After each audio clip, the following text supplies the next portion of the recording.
अस्सलामुअलैकुम सामीन। 5 जुमादुल ऊला और 8 नवंबर है। ख़बर का उन्वान है मुस्लिम यूनिवर्सिटी अलीगढ़ के बारे में फ़ैसला आज जुमे का दिन है और 10 बजे के बाद 10:30 11 बजे से लेकर कभी भी फ़ैसला आ सकता है। इस फ़ैसले पर पूरी दुनिया की निगाहें लगी हुई हैं। अलीगढ़ मुस्लिम यूनिवर्सिटी AMU के अक़लियती दर्जे के बारे में सुप्रीम कोर्ट का फ़ैसला आ जाएगा। सबकी निगाहें इस फ़ैसले पर लगी हुई हैं।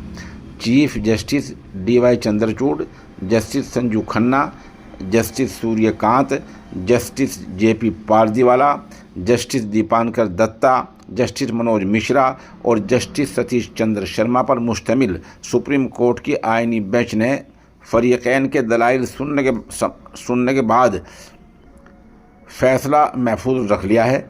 ये फ़ैसला 1 फरवरी 2024 को महफूज रखा गया था, जिसका ऐलान आज 8 नवंबर को होगा। यूनिवर्सिटी के असातिज़ा, तलबा और मुलाजिमीन से लेकर दुनिया भर में रहने वाले साबिक़ तलबा तक की नज़रें सुप्रीम कोर्ट के फ़ैसले पर लगी हुई हैं। चीफ जस्टिस DY चंद्रचूड़ 10 नवंबर को रिटायर होने वाले हैं।